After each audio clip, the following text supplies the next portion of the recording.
Today we are looking at the election of MMDCEs. It's been a major discussion in our political landscape. It's one of those things where, those who propagate it are saying that, look, this is the major turning point in terms of our development politics is concerned, as politics should go down to the roots and go to the rural areas, and therefore they need to elect somebody who represents them and represents their interests, rather than you sitting there and just getting posted somebody who rather serves the president's interest instead of the interest of the people.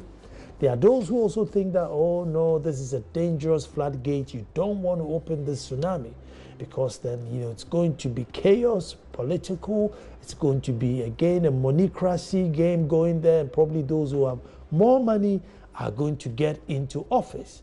And it will still be the same, where they go and serve their party rather than the people. Anyway, when the NPP was coming into power, they promised that they would let these elections go on so that we can now vote and elect who we want as our DCEs. But now it's moved to 2021. People are saying, oh, are they running away from this promise? Is this something that's going to happen? What is it? So in this discussion, I want to find out too, is it really the turning point in our political landscape where we're going to see development move faster?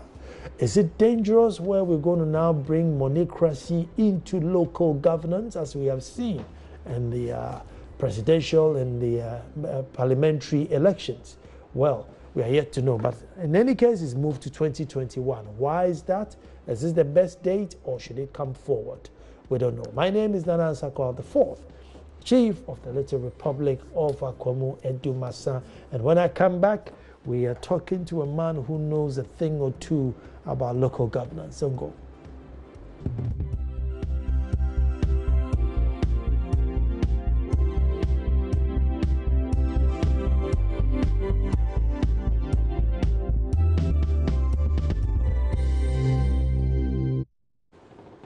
Well, thank you very much for staying with me in the studio. He's an economist, he's a lawyer, he's also a local governance expert, and he's now the technical advisor for local government ministry. Funny enough, we always call him when his local governance matters, but he's a full-blown economist, he's a full-blown lawyer, but we just decided to wear one hat on his head, and that's local governance. Well, he's here to answer that. Look.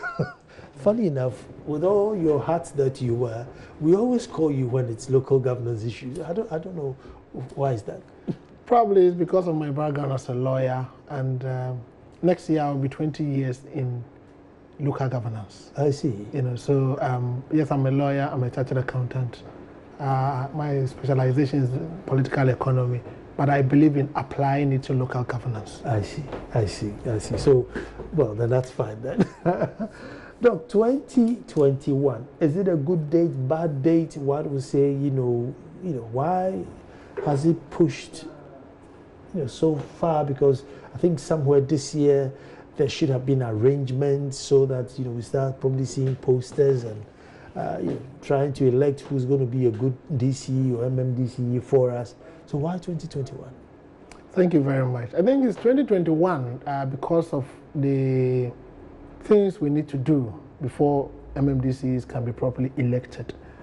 The NPP indeed promised in their manifesto that they were going to elect MMDCs in the first 24 months in office to coincide with the next district level elections. That should be 2019. I think they did not promise that they were going to elect them on partisan or non-partisan basis. And we are told that as soon as they came to office, the president engaged with the former president, and they explained to him that the best way of ensuring that you are able to deepen local democracy is by electing DCEs on partisan basis. Once the issue of partisan comes in, then you have to go for a referendum, because the decision to elect DCEs on partisan or non-partisan is not that of government. In fact, it should not be that of government. It should be that of the people. So then you have to amend Article 55 Clause 3, which prevents political parties from participating in the election of leaders at the local level.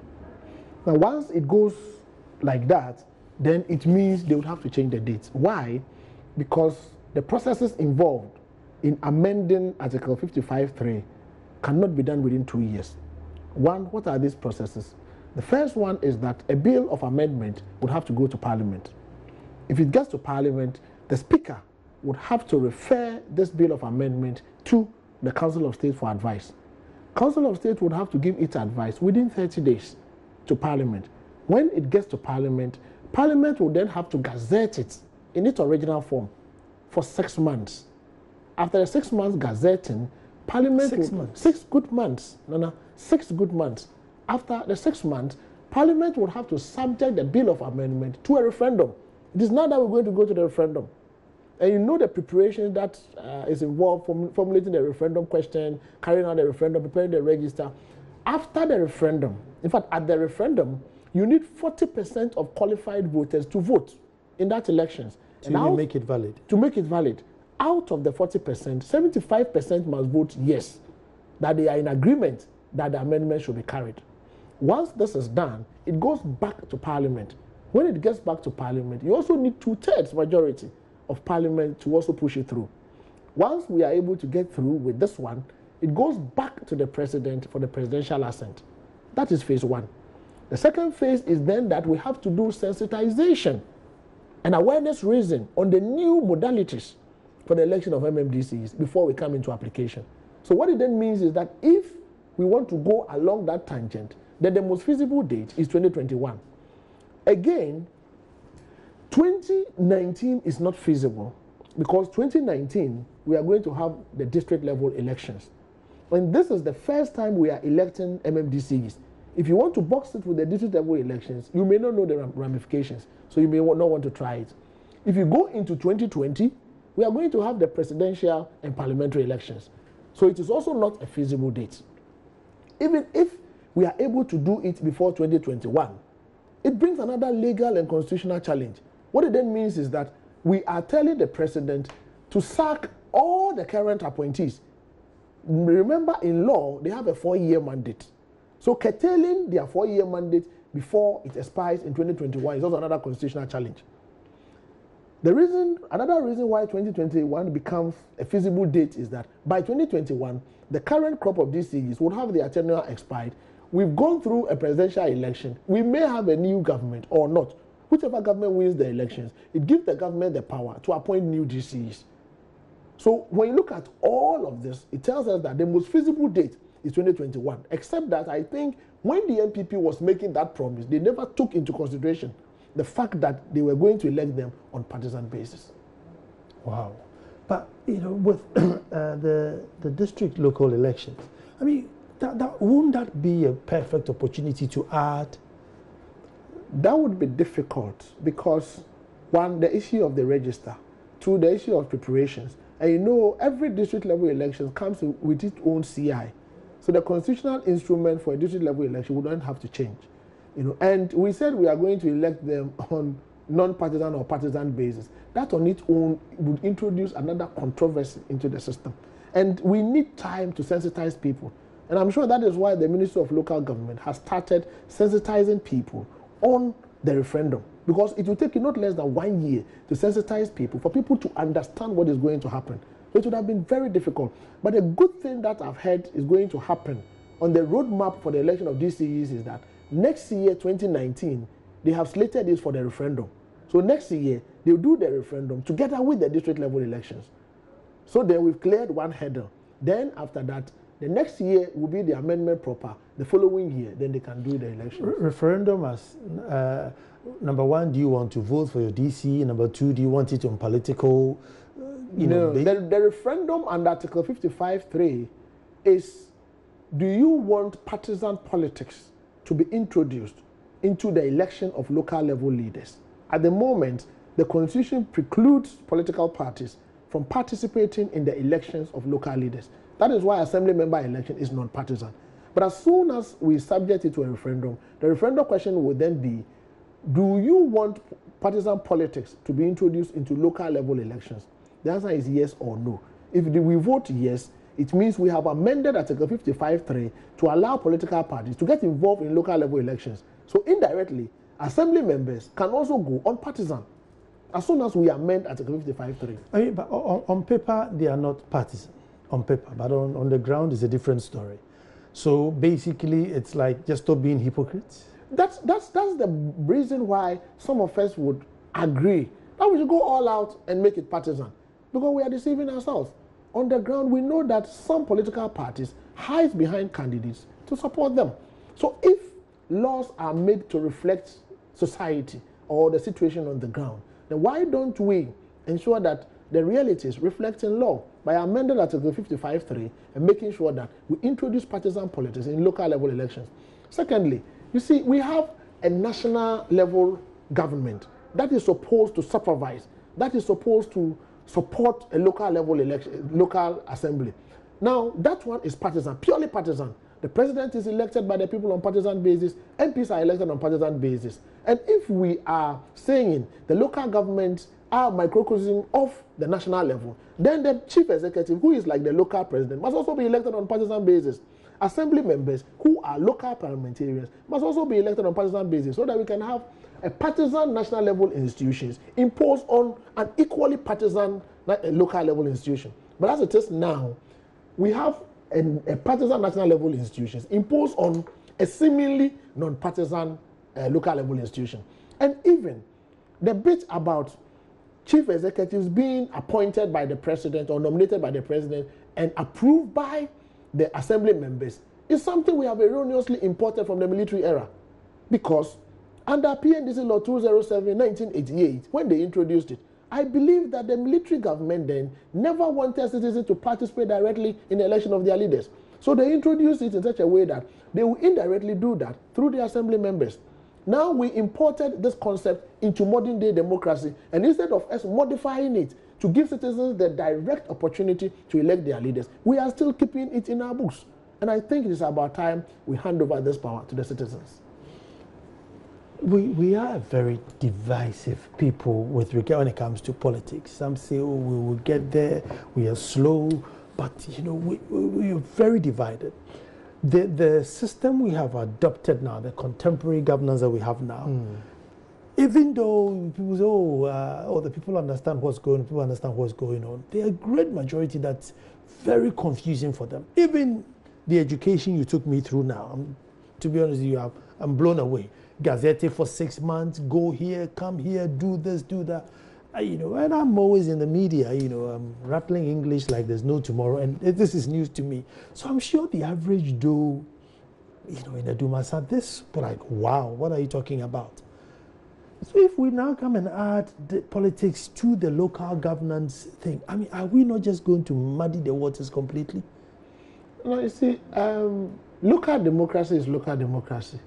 And we should not give it a substandard definition. The standard definition for local democracy is direct participation of people in the decision making that affects their lives.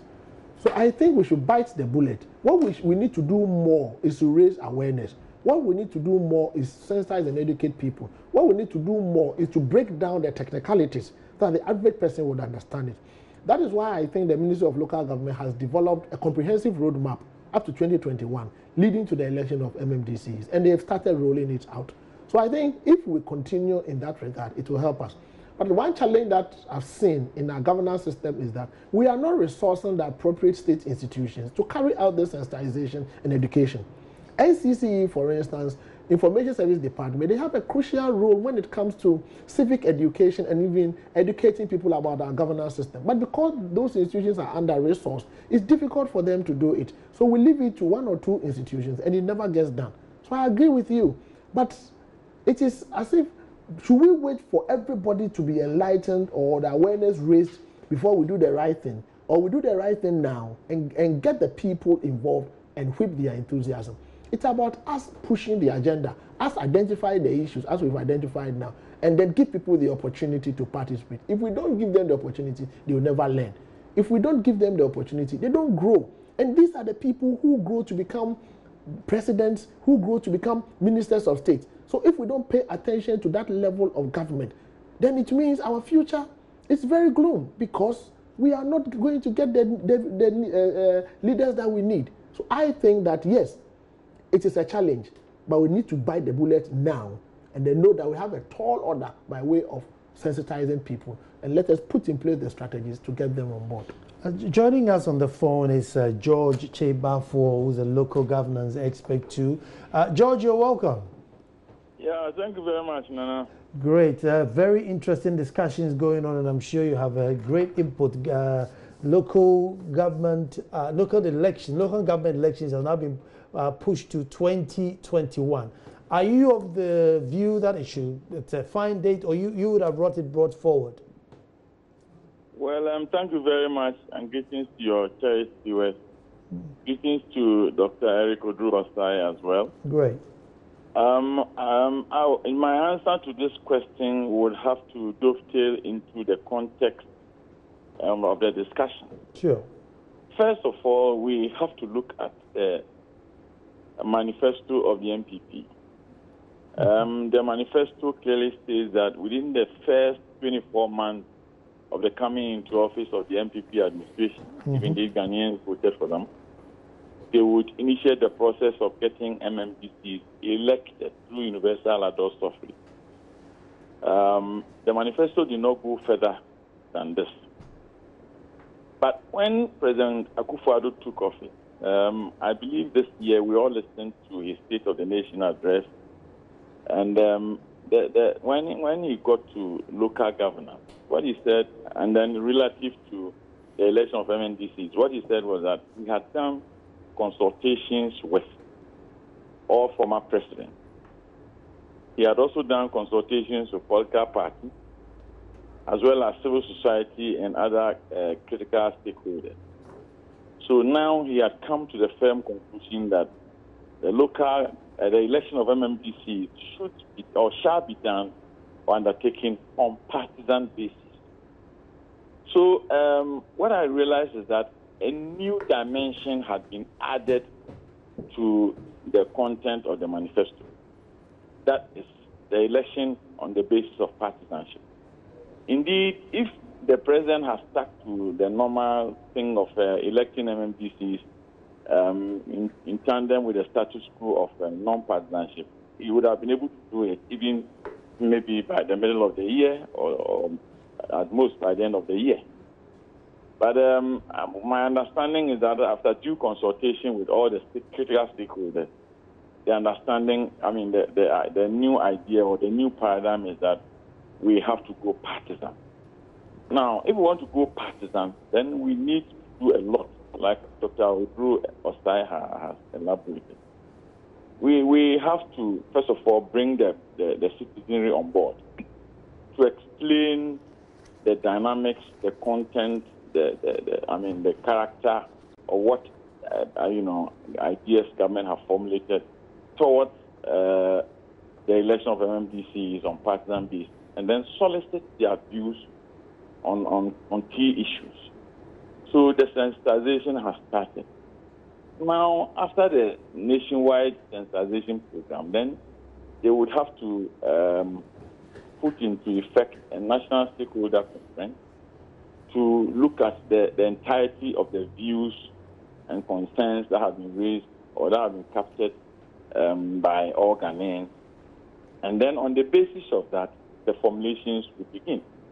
The ministry will do the preparatory formulation, send it to the Attorney General for the legal language, to Cabinet, to Parliament, and then the gazetting, which is in 6 months, will have to begin. If you look at this laborious process, there's no doubt that the process cannot be kick-started in 2019. That is why the President was emphatic to say that the referendum to effect the changes in Article 55 of the Constitution would certainly, be done with the local government elections or the assembly elections in 2019. So, like Dr. Radley said, the roadmap has been fashioned out, and they have started getting rolled out. So I believe that, we have to delineate this from the usual partisan coloration. It should not be reduced to NDC, MPP, or CVP, PPP, it should be picked up as a national agenda. Why do I say so? You look at all the parties. It appears all the major political parties in this country agree that, MMDCEs should be elected on the basis of universal adult suffrage. So once, that unison is there, then it becomes a national project. And all of us will have to buy into it and then put in the necessary ingredients, the necessary elements, the necessary inputs to enrich the discussions and to make the thing work better. Because it's not just an easy task of, amending the constitution and doing the elections. George, sorry, let me come in here. I mean, we look at things like parliamentary elections and the amount of money, and sometimes they come on there and say, look, I went to bank to borrow money, and some even collapse when they lose the primaries just because of debt. If we put the DCEs under this pressure, and we know how much money unaccounted for that they use to do elections, and this guy is the direct developmental agent who's going to receive common fund after he has campaigned the length and breadth, and you give him all this money. Don't we run the risks of, DC now, shortchanging us by probably, doing the road shoddy or building a house and school shoddy so he can pay for his campaign money? Because clearly, unless we become hypocrites again and thinking they're doing the money, they're giving they're doing all this campaign for free, we could be in trouble. Because at the moment, even some, the monies they give to assemblymen to get them to vote for them, it's quite hefty. But if now he has to do his posters, his T-shirts, get a van with music and go up and down, won't we run the risk of, channeling our common fund to funding somebody's, campaign? Well, in principle, your observations are correct. But you see, we cannot sacrifice good governance, accountable governance, participatory governance on the altar of conveniences such as, speculations of people getting corrupted. That is why we have a clear-cut institutional arrangement, especially when it comes to management of assembly resources. I mean, the regulations are very clear. Common fund is sent to the assembly. Presiding member is notified. Member of parliament is notified. The chairman of the finance committee is notified.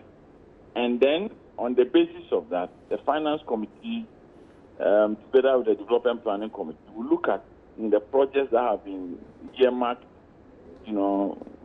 for prosecution within a specific year, and they will allocate their resources. And then there's an inbuilt mechanism of checks and balances. If the assembly approves the budget, every assembly member has a copy of it. How much money was received, how it was dispersed, and then it is approved. And the executive committee is supposed to supervise, the everyday implementation of the decisions of the assembly by the MMD. And the report on it will have to come to the assembly at every ordinary meeting. So that the inbuilt systems are there.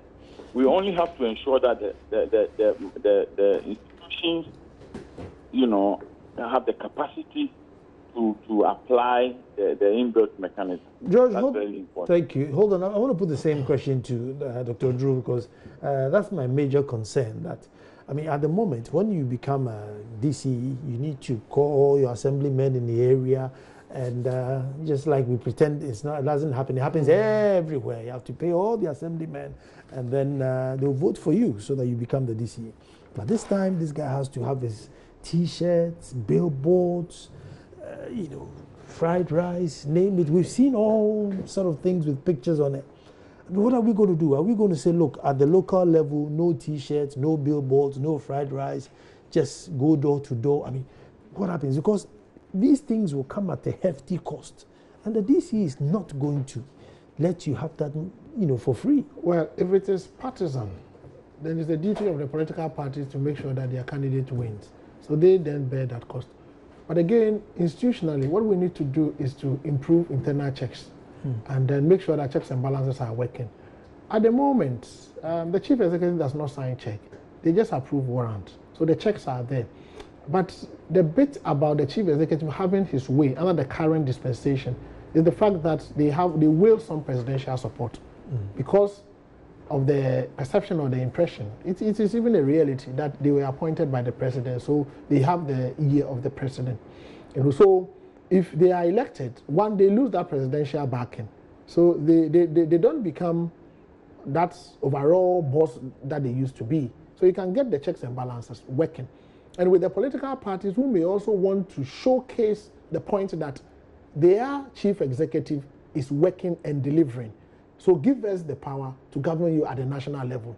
It is a duty and the onus is on the political party to also ensure that the chief executives work. So I think when you look at it, yes, you may have a point there, but if we are able to tighten internal checks and we are able to make sure that the checks and balances are working, I'm very positive that it will rather produce better chief executive who will manage to bring development results than what we have today. I know monopoly is bad, but do you think this would bring where two districts will actually be trying to outdo each other in development because, well, this is an MPP, DCE, and that's the other party, DCE, as a look. Let's see who brings more development. No, that's exactly what we want to produce. We want to promote competitive in development or competition in development, so that if you are a chief executive, you don't rely on only the common fund. Because you come with a set of agenda, you come with promises that you look, elect me as a chief executive. If you elect me, this road, I'll do it. Then they'll ask you, where are you going to get the money? He will say, apart from the common fund, I have a network of investors. I can do ABC to bring money. We want to promote that. At the moment, they don't do anything. They are doing something, but it is not as we expected. Aside from that, if we elect chief executives, I can tell you that if the common fund delay for one day, you hear the noise in this country. Because he has a set of programs, he needs the common fund to fund it. So if the government, you delay him, you are creating a problem for him at the local government level. But as it is now, they are nominated and appointed by the president. So if he delays, who are they to talk? Once you talk, you will be sacked the next day. So it will produce competition in development. And I can tell you that if we practice it for the first 4 years, you see massive development, especially even among the political parties. The one that will win the elections to govern at the national level, and those that may have smaller MMDCE seats. So you get smaller political parties also winning some seats. And this will break the power, the winner-take-all principle. Then at the end of the day, you see that maybe a party, AAB or BBB party, will tell you that. Have you seen what we've even done at the local government level? Try us at the national level, and you see development. Let me take a quick break, and then when I come back, I want to find out that will they also increase how we hold DCEs responsible? I just want to find out, because sometimes you hear that MP will say, oh, I went to a function with the DCE, and then they gave the DCE a goat and a chicken, and they didn't give me anything, but they actually wanted me to give them something before I leave. The argument is that once they have voted for the MP, they demand accountability from the MP. But because they haven't voted for the DCE, they think, oh, well, we do anything. If we were to vote for both of them, will the accountability now spread? We'll come back and find out from our experts if it would happen. Well, this is going to be probably the tsunami in our political landscape, as in voting for our local governance, government leaders, on partisan lines. It's going to be absolutely interesting, and hopefully to bring the competition. But let's hear what Papa Kwesi Indom is saying, because he's the one who's started agitating. He wants it now. Can't wait till 2021. President Akufo-Addo, at his word that he is really in a hurry to develop this country. We take his word, as he says very often. But we want him to also know that if he wants this to happen, if he wants development to happen quickly, then the election of MMDCEs must become one of his top priority items. This matter, the election of MMDCEs, must happen. And we in the PPP believe that the election of MMDCEs would be a powerful, positive game changer for Ghana's development. And as we declared at the 4th National Convention of our party in Bolgatanga, it said that our party shall continue to promote the election of MMDCEs as the most important governance reform needed for Ghana's democratic and economic development, and demand that it is made a top priority in the nation's governance agenda. And rise and stand with us and ask, demand, tell the people that we want the right to elect our metropolitan, municipal, and district chief executives. We want it not later, we want it now. If care is not taken, this important matter may become labeled as a purely MPP matter. So we are here to declare that this is a real national interest policy. It's not an MPP matter. So that's the basis of our conversation, and it's a big thing. It's wait to see how it happens. But let me go to the phone. Hello, George. Yeah, no, I'm here. Good. I was asking this question as to if we vote for DCs, would it let the people, the rural folks, hold the DC or the MMDC more accountable?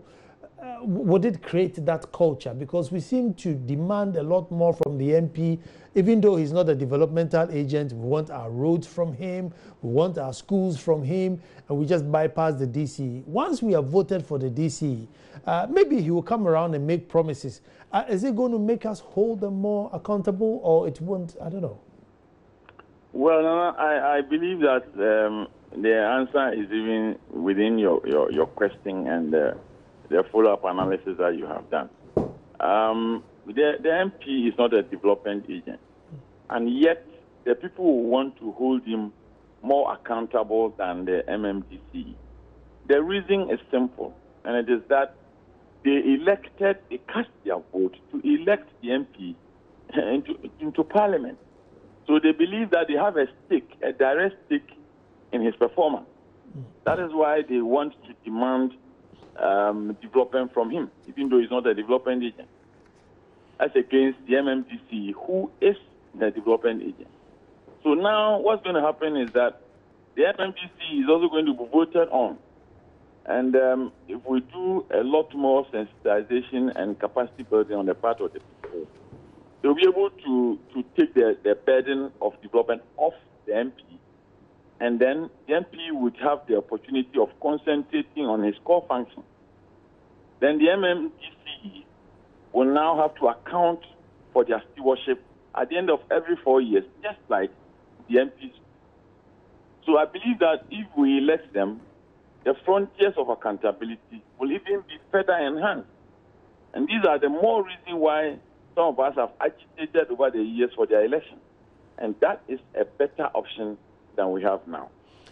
Doc, you think the MP will now be a bit free and then would now start attacking the DCE for, look, where are the roads, where are the schools, where are the clinics? No, the MP should not be free. We are promoting competition in development. So MP should bring development, DCE should bring development. What it then means is that now the citizens can look up to the two human beings and hold them accountable because they voted for them, because they've also promised that they will bring some level of development. But now let me say that I listened to Dr. Babakosindum briefly, and I agree with him that the election of MMDC is the way to go. But listening to him carefully, he never mentioned whether it should be partisan or non-partisan. Whichever way we choose will depend on whether we should do it now or go into the future.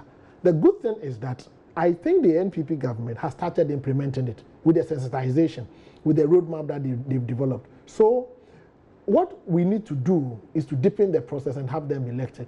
But in terms of development, I think the MP cannot rest. The MP was also voted for, the chief executive will be voted for. The two of them will have to bring development. That is the more reason why we think development will improve and it will increase with the election of MMDCEs. And let me also say that DCEs accountability will be deepened, because in the past, because the DCEs were nominated by the president, if a DCE is even not performing, though there are procedures for the impeachment of DCEs, the procedure is so cumbersome that it's difficult for the people to impeach DCEs. In fact, for the 30 years of our decentralization this year, I can count, they are not even up to 5 chief executives that have ever been impeached on account of non-performance. The best people can do is they go on demonstration and draw the president's attention to come and take his man away. This thing will end. If they elect you, if you are not performing, they have a way of impeaching you or keep quiet. The next 4 years, they don't return you. So the accountability and responsibility and transparency will improve. I say this because we had a town hall meeting in my little republic, and we were trying to find Mbrantehene. And the vetting process that went on in the room for that money, I mean, it was why they were disqualifying people because they couldn't be Mbrantehene. When when the following week, it came to the MP, the criteria they were demanding to elect an MP, was even lower than what they expected of, the Mbrantehene. I mean, are we now going to understand the role of the DCE so that when they come around, we know that, no, this guy can do it or he cannot do it and he can do it. And then the issue then becomes, which means all DCs would have to be from the vicinity, because it would be very difficult from, let's say, a Ghana to come to a Sojaman and say, look, I'm now coming here to compete as a DC, you vote for me. It means that you have to be from within a Sojaman before you can stand. And it's a matter of law, because as soon as you introduce that into it, that you must hail from the area before you can become a chief executive, then you bring in human rights. You cannot deny a person who is qualified by the constitutional provisions to be voted upon from standing elections. So the traditional thing can work, because as for the tradition, they will say if you are not A, B, C, D, you can't come in. That is even the more reason why we cannot even put an educational qualification criteria in the position of a president. You don't need any educational qualification. What you need is, you should be 40 years and you should have what it takes to be elected into parliament. That's all. But for the chief executive, what we are going to do is, we'll tell the people, you need somebody who will bring development. Look at all those who are before you. Which of them, by virtue of their track record, their past experience, you know them, would they be able to bring development? In fact, from the way things are going, if you're not very careful, somebody can hail from another area, come to an area, contest for an elections on the basis of his good track record, lead them, and bring more development to them than another person from within the same place. So we are trying to promote unity. We are trying to promote competition of development. We are trying to promote a situation where citizens will know that this is the man I voted for to do this road. So if they are not doing this road, I will not look beyond him and go to government. I will chase that man. And the man also knows that once I have promised, I have to deliver. So wherever he will get money, he will go and look for money and come and do that thing. George, is this not going to, that's like Russian roulette, putting the gun on your head, i.e. the president, because just taking from Doc's last statement that, look, I voted this man for this road and therefore I want my road. He then goes for the common fund. Minister of Finance, the money is not ready. I mean, are you not going to, central government, going to shoot itself by, allowing this voting to go on? Well, I don't believe so. You see, if you look at the constitutional arrangement relative to decentralization in Ghana, we have divided the resources of this country into two. A minimum of 5% to be set aside for distribution to assemblies for development, and a maximum of 95% also for central government for development. And this is an entrenched provision in Article 252. So it's incumbent on central government to release the 5% minimum for distribution to assembly. The constitutional arrangement has set the timetable for the release. I mean, it should not be in arrears for more than a quarter. You get it? So if central government decides that for a whole year, or for 3 quarters, or for 5 quarters, central government will not release the common fund to assembly. The assemblies have the right go to court to compel government to release the funds, because it is 5% of total revenues of Ghana. And once the revenues are collected, the money should go to the assembly. But like Doc said earlier on, because of the nature of the leadership that we have at the local level, i.e. President appointing an MMD, if he takes the step to compel government through due process to release the funds on time, he will be fired. So because of challenges of secure tenure of office, they will not be able to do that. But now, if an MMDC is elected by the people and he has promised to deliver development, and the monies which are statutory and are supposed to be released to the assemblies are not forthcoming, and they are in arrears for several months, the assembly, which is a corporate body and has the right to sue and will have to take government on for government to release the funds. These are all part of the accountability mechanisms in governance. Every sphere of government will have to play its part, in a manner that would ensure consistency in governance and development. So I believe that it is rather going to enhance the release of funds or resources to local government to speed up the development agenda and the development process. It's a healthy thing, and we need to prosecute it. Dr. Dro, participation in local governance is very low. And if you're going to elect, a big person or important person like your, DC or MMDC, and just, a couple of people go and vote, that's tricky. How are we going to generate interest to let people know that, listen, if you're not careful, the town drunk will be the DCE, so you have to get there and make sure your vote is counted. That's why we are introducing the political parties. They will whip enthusiasm. They will mobilize their people to come in to make sure that they vote. When you look at the participation level at the local level, because it is non-partisan, it's less than 40%, and it's not helping.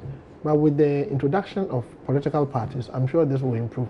Aside from that, because they would have to campaign, and it will be competition of ideas, competition of development projects, it will give people the opportunity, especially the elites, to listen to them, because they will be able to read in between the lines to know whether this person is capable of delivering or not. And the fact that they are even introducing the concept of manifesto, the concept of development promises, or that on its own is a very good thing.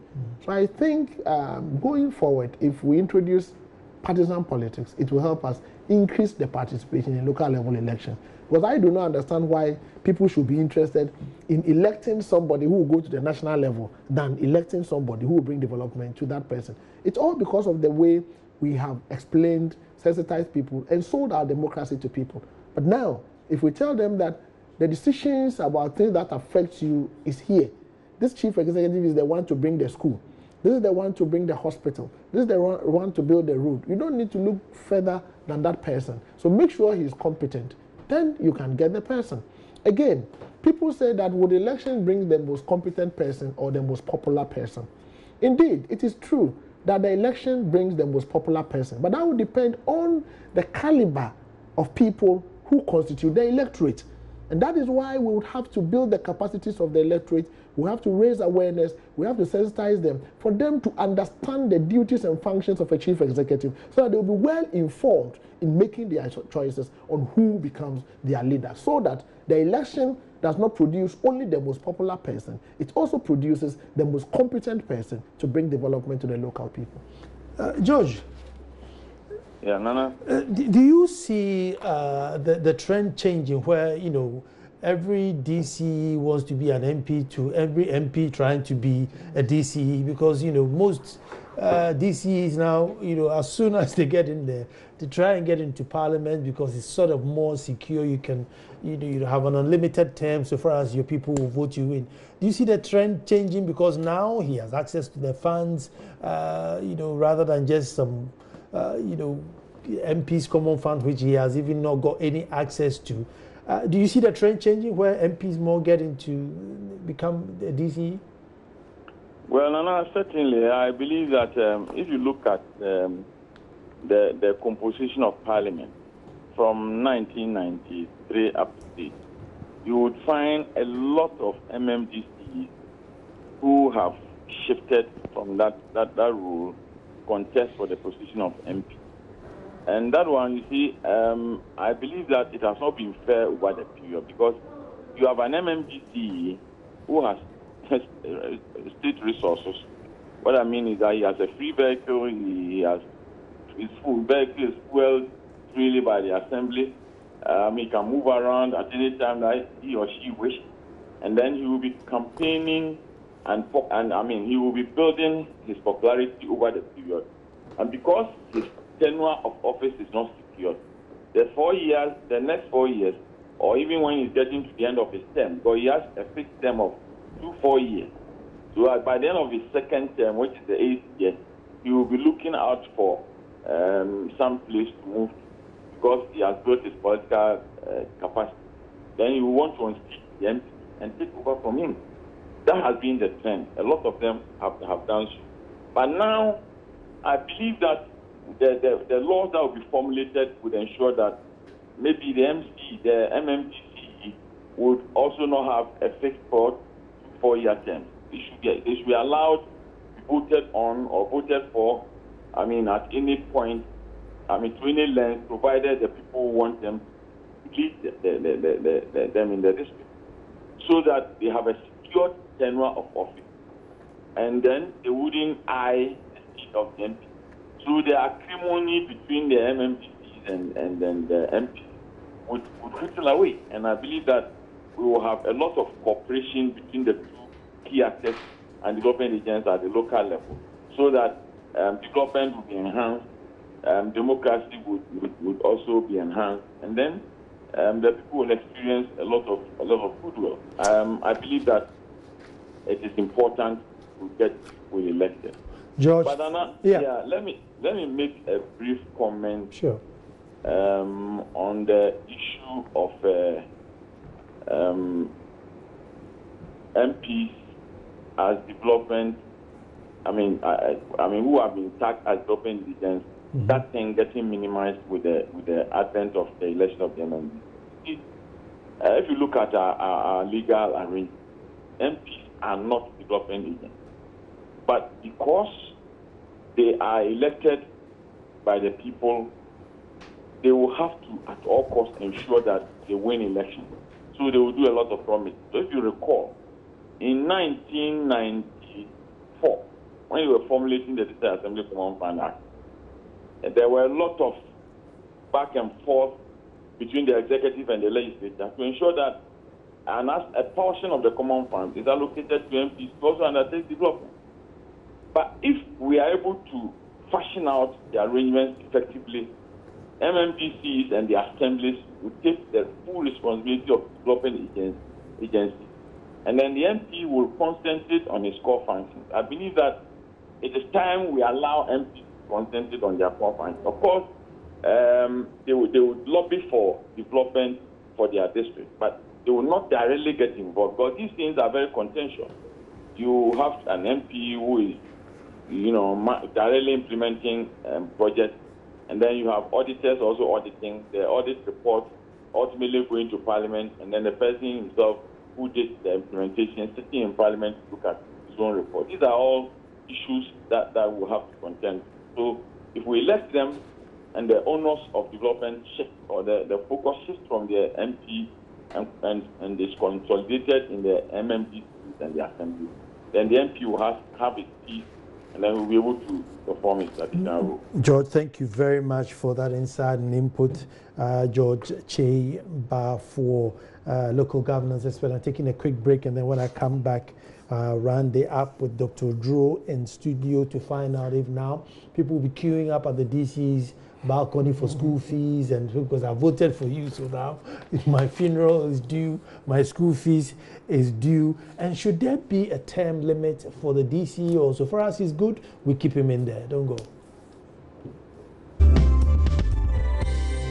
Very interesting, thank you for staying, Dr. Drew. two things to round up. Number one, are we now going to queue up on the DCE's balcony? Well, if I voted for you, my school fees is due. And then, should there be a term limit? So look, you're doing 3 terms, or you're doing 2 terms, or you're running like the MP, you know, like Muntaka, you can go from 2005 to God knows. If you're doing good, we keep you in there. Queuing at the balcony of the chief executive. It will depend on how the chief executive carries himself and the kinds of promises he makes. If you go making a lot of promises, presenting yourself as if you're for the Christmas, you have all it takes to do everything, you get people queuing. But if you let people know that you mean business, you are there for development, you rather want them to complement your efforts, it will reduce. It will all depend on how you carry yourself.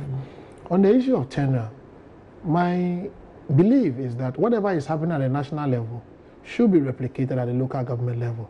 So if we, in parliament, we don't have a limit to tenure, then we should not have limit to tenure for chief executive, insofar as the chief executive is bringing the needed development. And that on its own cements or solidifies the secure tenure the chief executive needs. And as Chamber said, it will reduce the acrimony between the chief executive and the MP. You know, because as it stands now, the chief executive may not know when he will be sacked. So a chief executive gets to the office and he wants to do his everything as they normally say, quick, you may be sacked any day. And that can also lead us into other things. You know, so once there is this secure tenure, and he knows that insofar as he's performing by delivering on his development promises, the people will retain him, is better. So I think we should not have a limit to tenure. At the moment, there's a limit to tenure. Chief executive go for 2 terms of 4 years each, maximum 8 years, and he cannot go again. So once the chief executive is in his 8th year, you can be sure that he will start eyeing the MP seat, whether it is the occupier is from the same political party or not. And that on its own is not good for our democracy. Unlimitedness term, that will be interesting. I know it happens now. But if the DC and the MP is not from the same party, but this time they've both been elected, I mean, how's that going to be? I mean, now he's just been selected, so I mean, I'm sure they get by. But if they have voted for the MP, this guy is more good at law, so you go and do your legislation, but on the ground and development, we think this guy is good. And they vote for these 2 people. I mean, would they be able to... I mean, from the same political party? No, from different political parties. That is perfect. It will still be competition of development. So you see the MP struggling to bring development, going all out to bring development, to show to the people that if you elect my party to power, we'll do more than this. You get the DCE also struggling and making sure that he will bring development to tell the people that, look, if you get my person there as an MP and send us to the national level, we'll develop. So it is like the 2 political parties will be competing among themselves to bring development. And ultimately, it is the average Ghanaian that benefits. Wow, that's going to be interesting. We can't wait for that day to happen. But we say thank you to Tantis, who supplies me the shirts for the show. And they are on 024-366-2001. You should have this number by now, 024-366-2001. That's Tantis faxing, just near Yahoo Clinic at the airport. Give them a call wherever you are. They will post you your shirt. But I want to say a big thank you to George Chebafo, and a massive thank you to Dr. Eric Odro Osai for this education this evening. Doc, thank you so much. And we look forward to more discussions with regards to elections politically on the local level. We're back to do this all over again. Thank you for watching.